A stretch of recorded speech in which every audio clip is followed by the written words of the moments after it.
Greetings, everybody. It's RPG Grandma and continuing Star Frontiers.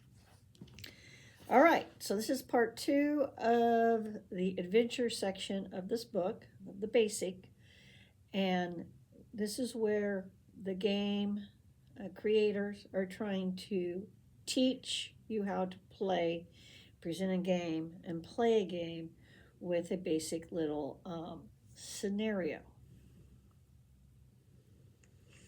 And this is done more like almost like a choose your own adventure, which, by the way, means if you are going to be the ref, the reader, um, you can kind of use this to play out the different scenarios by yourself before you ever present it to anybody. And yes, I know players, they're agents of chaos. We know this if you've played any games for a long time.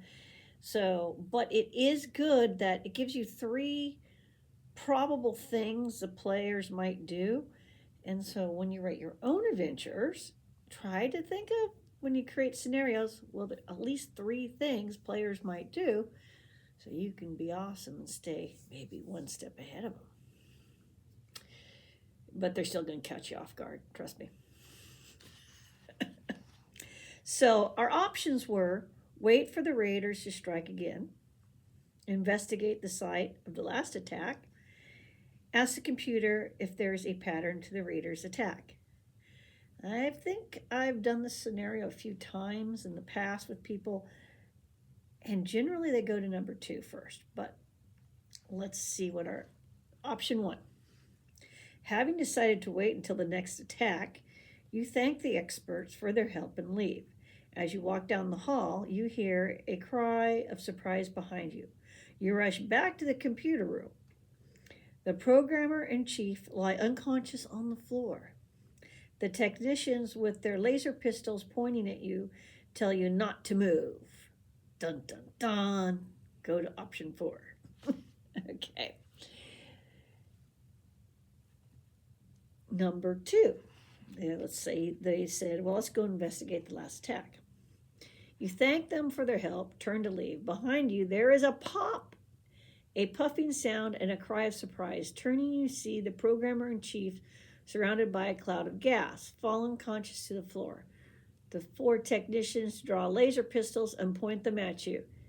You're not going anywhere, the Yarzarian growls. Dun dun dun. Go to 4.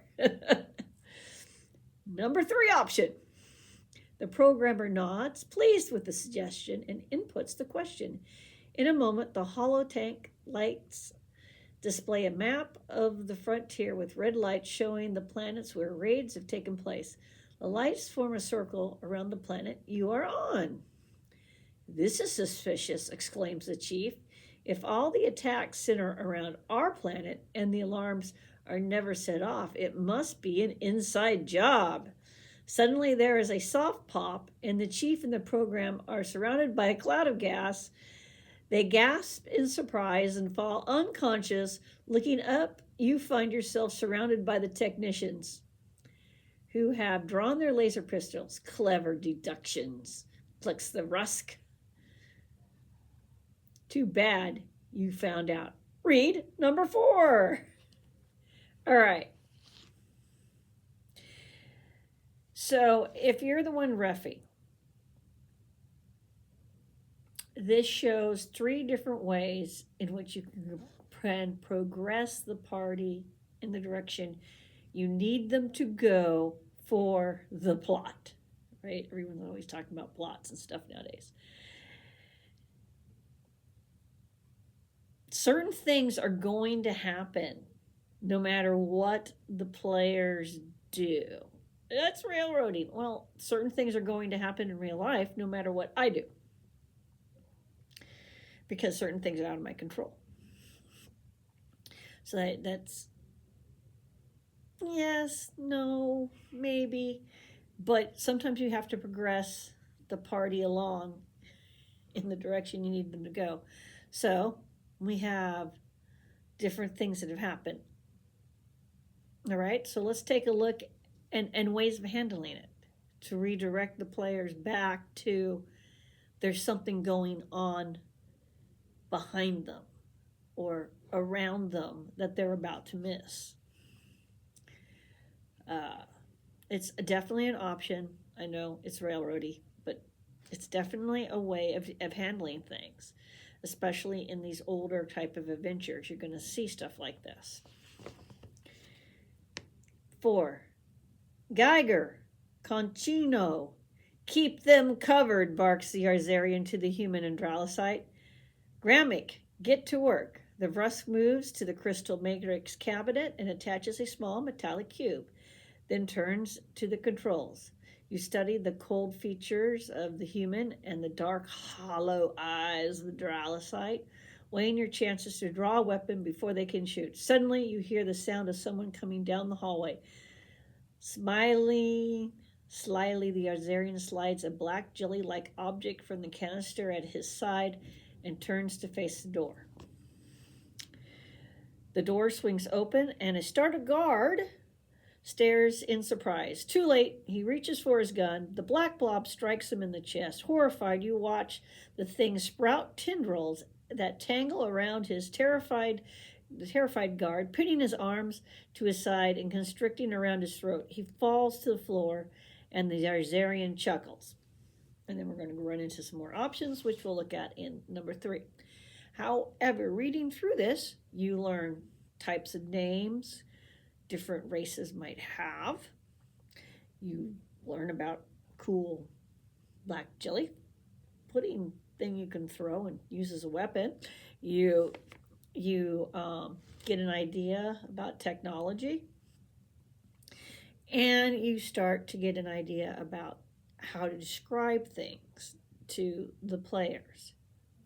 Now, this is being described in much more of a story written way than what I typically see people do at tables. It's not to say that they don't say dramatic good stuff at tables. They do, but as you can see, it has a less of a feel of the player saying, I'm doing this and I'm doing that at this level. So we will continue to look through these, and I'm going to, remember this is from the 80s, so game design was a little bit different. How to give people advice on gaming, a little bit different. But it still gives you an ideas about how to draw attention to the things that you want players to see or experience, and how to introduce equipment. You want to do it descriptively so that they get an idea about what something new looks like and does, because you're not going to have pictures for everything, so you're going to have to describe things. So there you go. We will continue part 3. What do you want to do? Stand still and see and wait what happens. Try to talk to the technicians. Try to draw a weapon and attack. And that'll be the next episode. And we're going to just kind of go through this, all these little sections. And it's going to take a little bit, but I think it's valuable to do this, so you guys can kind of see how they were trying to teach this game. Anyway, bye-bye.